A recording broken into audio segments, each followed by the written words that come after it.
নমস্কার বন্ধুরা, আজ আমি আপনাদের আমসত্ত্ব করে দেখাবো। বাজার থেকে আমরা তো সবাই আমসত্ত্ব কিনে খাই, কিন্তু এইভাবে একবার করে দেখুন, বাড়ির আমসত্ত্বই আপনার সবথেকে ভালো লাগবে। আমগুলো প্রথমে আমি ছুলে নিয়েছি।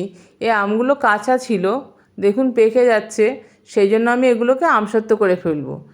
এইভাবে আমাদের অনেক সময় অনেক আম নষ্ট হয়ে যায়। যদি আমরা এইভাবে আমসত্ত্ব করে রাখি, তবে কিন্তু আমরা এগুলো পরবর্তীতে খেতে পারবো।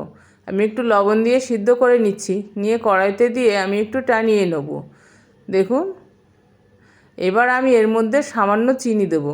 যেহেতু এগুলো কাঁচা ছিল, আম কাঁচা থেকে একটু লাল হয়ে পেকেছে, টক আছে, সামান্য চিনি দেবো। আমি এর মধ্যে একটা ভাজা মশলা দিচ্ছি, মৌরি, পাঁচফোড়ন আর ধনে ভেজে গুঁড়ো করে নিয়েছি আমি, দিয়ে দিলাম অল্প ভাজা মশলা।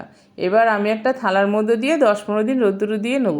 বন্ধুরা, এইভাবে আমসত্ত্ব করে দেখবেন, অবশ্যই ভালো লাগবে। দেখুন, আমি এই থালার মধ্যে দিয়ে দিচ্ছি। আমি এইভাবে করে দুটো লেয়ার দেবো। দেখুন, দিয়ে দিচ্ছি, আমি আরেকটা লেয়ার দিয়ে দিচ্ছি। এইভাবে আমি 10-12 দিন আবার পরে শুকিয়ে নেব। নেওয়ার পরে দেখবেন কালারটা পুরোটাই চেঞ্জ হয়ে গেছে। দেখুন, কালারটা চেঞ্জ হয়ে আসছে। এবার আমি পিস পিস করে কেটে নেব, নিয়ে তুলে নেব।